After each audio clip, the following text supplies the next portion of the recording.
So we talk a little bit about what we might learn from past social and cultural changes, how it might apply to Cryonics. Up first is Jason Harrow, who's a civil rights lawyer and the newest member of Alcor's board of directors. Jason has also helped out with the conference. He really helped to get David Chalmers here, and actually a lot of help casting another eye on the schedule and the various procedures. And so far, I think he's a really good addition to the board of directors, which is getting a little bit old, frankly. So it's nice to have some young blood. So please welcome Jason Harrow.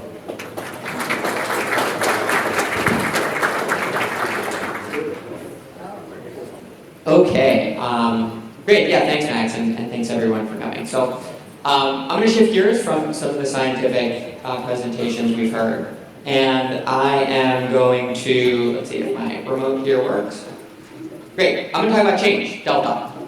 That's the subject of this talk, and it's something that is really important to us now that we're at an inflection point, right? Alcor at 50 years. And so the theme of this talk is change, and the subtitle is the power of coming out. That's what I want to talk about and use some lessons. So let's begin with thesis. Okay, that's a bad joke. I want to begin with a thesis. The thesis is in two parts. Part one is we need more people for this cryonics thing to work. And part two is we can get more people and this can work. Okay, so that's what I sort of want to explore. So here's the theory.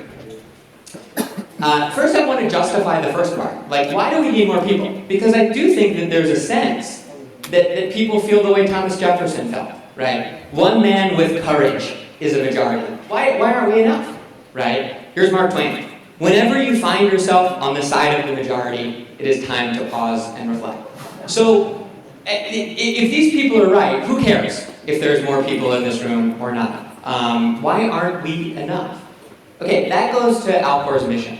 Alcor's mission has 5 parts.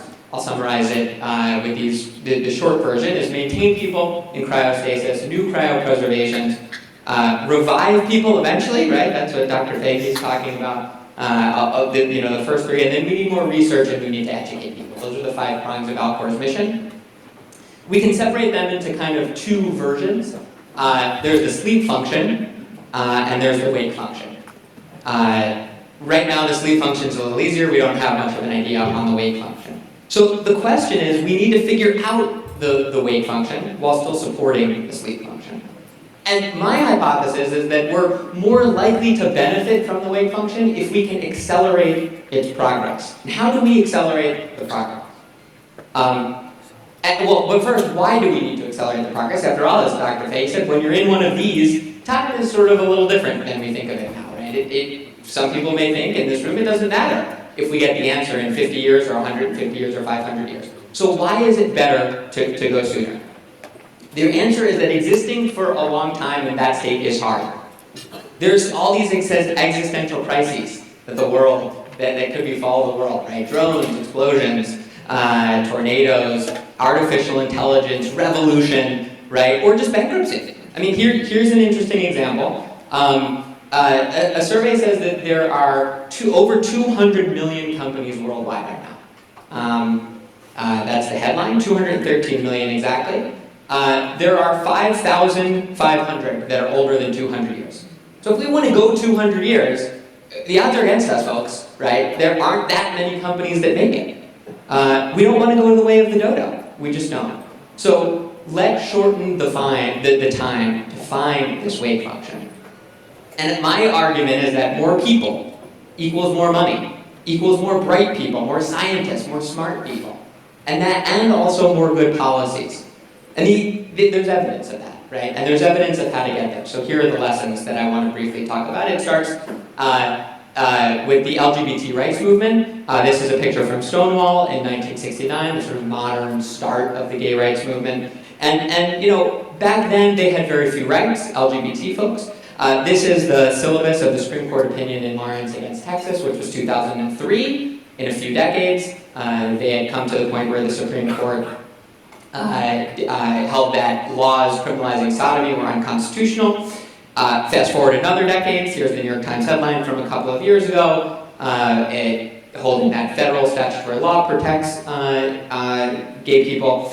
And At that point, by the way, the number of Fortune 500 companies offering healthcare benefits for same-sex partners went from 0 in 1990, 0, to 263 in 2006. So how does this happen? What's the explanation for scholars who study this, for how this happened so quickly? How did it go from 0 to 263? The answer, according to Professor McClarman at Harvard, who I think is the smartest person on this, is basically two propositions. There's a virtuous circle here, and visibility equals support. So what he says is that the modern gay rights movement has been grounded on this core insight that as more gays and lesbians came out of the closet, the social environment becomes more gay-friendly. That in turn induces more gays and lesbians to go out of the closet, and so on. Knowing someone who is gay, he says, powerfully influences support for gay equality. Few people favor discrimination against those whom they know and love. So every gay person coming out of the closet has meant more supporters of gay equality, and because this is an Alcor conference, there's data to support this. Here's the 2010 report from the Department of Defense's review of the comprehensive review of the issues associated with the repeal of Don't Ask, Don't Tell in the military. And what did it find? It found that service members who reported that they are currently serving with someone they believe to be gay or lesbian were more likely to answer that repeal would be positive, right? So it's a simple line. Know someone, understand the problem, become more receptive to change. Again, we get this visibility equals support. Here's one of my favorite examples. Republican Senator Rob Portman came out for gay marriage after his son comes out. The headline begins, once a staunch opponent, he now supports gay marriage because of his son. Now, I want to point out, this is maddening to many of us, right? I think many people here kind of think this way, right? Brain over heart, right? Give us the logical argument, give us the rational argument for why cryonics would work, and we'll sign up, okay? But that's actually not the way most people think. Senator Portman was supposed to be thinking about all of his constituents. He wasn't. He was thinking about his son. And there's this great book on this phenomenon called Against Empathy. And in it, Paul Bloom says, it's because of empathy that we often care more about a single person than 100 or 1,000 people. Okay? So we can be those single people in the room. That's what I want to get to. But I want to prove that that is true not just for LGBT rights, but for other social movements. Here's a chart of support for marijuana legalization. Again, what's going on? How did this happen? Right? We would love to see this chart here in cryonics. If this was support for cryonics over 50 years, that would be phenomenal. How did we get there? Well, according to scholars, again, what has likely made the biggest difference is how the media has portrayed marijuana, and the stereotypical persona of the marijuana user shifted from the stone slacker wanting to get high to the aging boomer seeking pain relief. Again, bringing it into the people we know, making public that lots of people that are like us use marijuana. Last example, there's a terrific podcast about the AIDS crisis that's on Audible called Fiasco. One thing that's become obvious, says Leon Neyfakh, is how big a difference visibility makes, right? Again, that's the trend that gets you federal dollars, that gets you research funding, that ultimately gets you to a cure. In other words, oh, I know these people. So this problem here, folks, it's about more than being liked. I don't care if people like cryonics or not necessarily. I want this to work. And we need more people, more money. We need more money. More people, policy changes. We need policy changes. More people, more smart people working on the problem. And we need more people. So here's the summary of the changes. By adding more chronicists and coming out, we generate more people. That will generate the money, the smart people, and the good policy, so that Alcor doesn't need to exist for millennia. We don't want the 1000th anniversary, I don't think, conference, especially here at this conference center. They'll need some renovations in the next 1,000 years, if that's to happen. So, okay, that way the wake function will actually work for us. So that's the end of examples. Let me conclude with a couple of words about implementation, and in particular, what Alcor is doing. And what we can do in this room. So Alcor, as folks know, and we'll hear more about it, and I hope the people in this room who are especially engaged know about the major changes. Lots of convenience, online sign up, which is great, broadening the definition of membership, if you can be a member, changing up the fee structure. Again, you'll hear more about these, and you can ask the folks that are affiliated with Alcor here. I think they're terrific changes.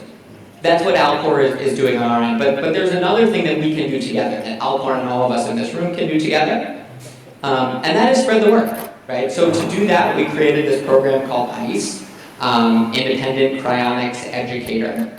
And it gives you a discount for signing up new members. It gets you actual cash. Again, I'm going to go through it kind of quickly so we can get to stuff, but if people have questions about the implementation of ICE, they should certainly ask it. But what I want to emphasize is do it even if you're not doing it for money, right? Do it because of what Paul Bloom wrote in Against Empathy. It's because of empathy that we often care more about one person than 1,000 people, but translate that to, it's because of empathy that your friends and family often care more about you than they care about 1,000 other people. Right? That's just the reality.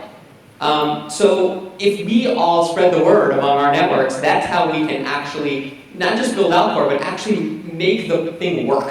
Get the money, get the policies, get the smart people working on the problem to make it work. So here's the vision. Philip Larkin in Obad wrote a great poem. He called death, quote, the sure extinction that we travel to and shall be lost in always. Not to be here, not to be anywhere, he said, and soon. Nothing more terrible, nothing more true. I disagree, right? I disagree. It's not sure extinction. We might not be lost in it always, but we need more. We need more people, we need more money, we need more smart people, and we need more favorable policies. So that's how we get there based on the evidence from history. That's how we can get more people, and we can make this work. It starts with us in this room. So that's the lessons I got. I think Natasha is up next, and then we can do a couple questions, but there'll be more after lunch on this too. Thank you very much, Jason. Just for the next presentation. On your point about disabilities, I like to say, I'm here, I'm cryo, you better get used to it. That's right. That's the mantra. Let's plug this back in.